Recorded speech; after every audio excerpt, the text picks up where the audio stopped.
Hi again, everyone. Welcome back to the Starting Five. Mark Keller from the Herald-Mail sports staff here along with Bob Parcelletti and Tim Kelby. We're going to be talking some basketball in this segment, and we'll start with the Mid-Atlantic Invitational Tournament.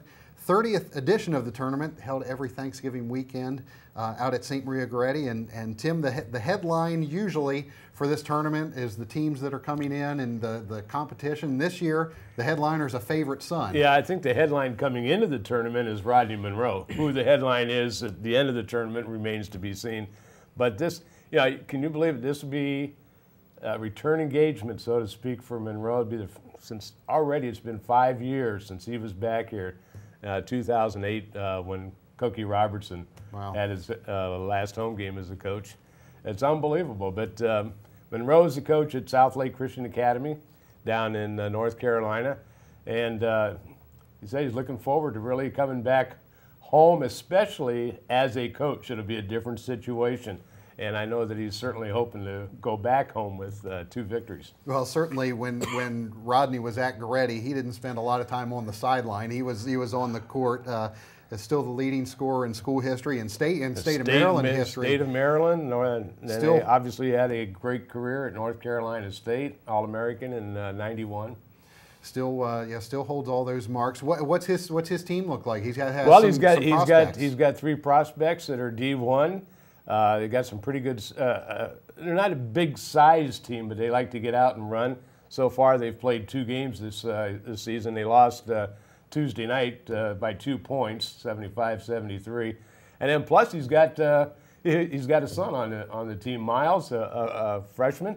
So who knows? See if he gets any playing time or not. But it'd be interesting to see what kind of team he has.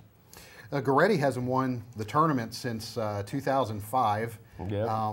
What are their Ammett Rayfield? Well, they've got six titles overall, and I know that they've been in the championship game the last 2 years, and they've got some people back this year. They're going to try to contend in the Baltimore Catholic League. They've got some talent with Martin Gevin back. He's grown a couple more inches. He's up to about 6'9". He put 50 pounds on over during the summer, all muscle in the gym. He's up to about 240 now, so he's going to play a little bit more inside than he did outside last year. Tyrus Fleetwood, who's a returning guard, he's going to go to the number 2 spot this year, and he had 22 points in their opener on Tuesday. And he's got 4 new kids in. He's got some good size. They're going to try to push the ball up and down the floor and play some in-your-face defense. And then the other 2 teams coming in, who are they? Well, the opener, South Lake Christian Academy, and they'll play St. Mary's Riken. In the opener at 6:30. It'll be the first game of the season for St. Mary's, who has got quite a bit of talent back, even though they've only got 2 seniors. And then Goretti will play Bishop Walsh in the nightcap. It'll be kind of a rematch of last year when Goretti beat Walsh. Goretti's chances in this thing? I think there's scraps in this tournament. I do, and I think they're pretty good. I think they're pretty good this year. I kind of believe that we may see a Goretti St. Mary's Riken championship game. Okay.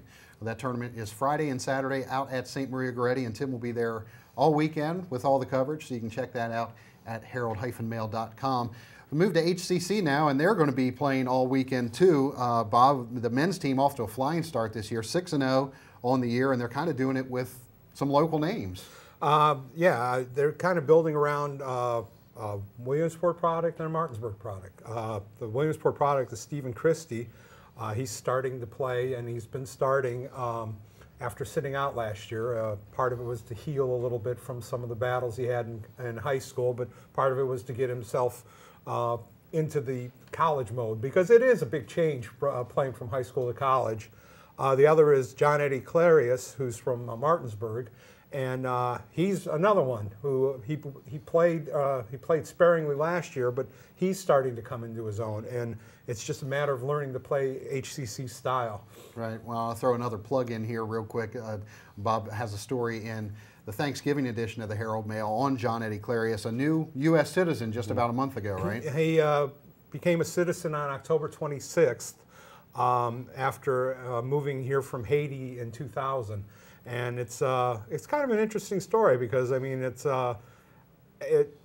he never realized how bad he had it till he got here, and it took him some time to even to realize that until when he did get here.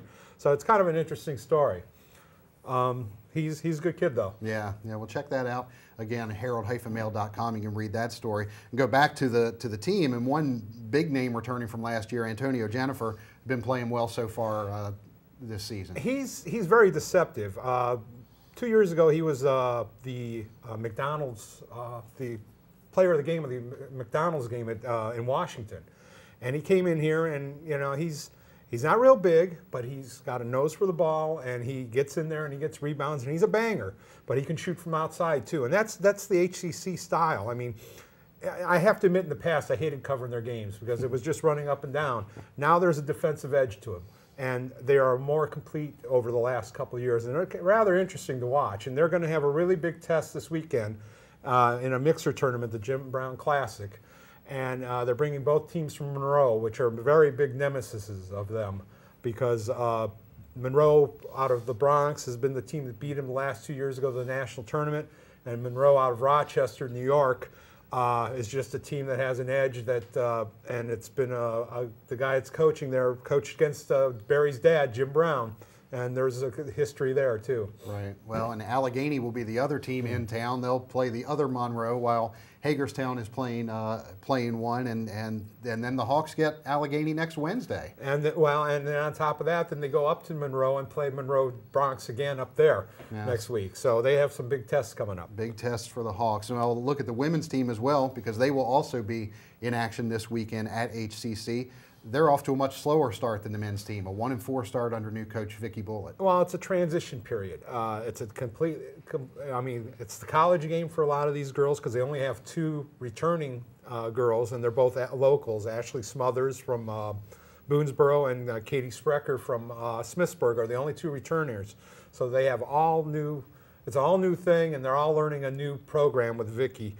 Vicki is coming in, and she's putting in pressing style, and she's got a certain way to do things, and they're all trying to learn the offense. So they're having a little problem, I think, with the terminology and getting it down a little bit. But they're an interesting team to watch. They move the ball real well. They're not afraid to attack, and they're going to be there down the stretch, I think. It might take a little time, but I think they'll be okay. So the Lady Hawks will they'll be playing in the Golds tournament this weekend. They'll also have Allegheny, Monroe College, and Patrick Henry here. Those tournaments taking place Saturday and Sunday. We'll have a men's game and a women's game alternating throughout. So more on the starting 5 coming up soon.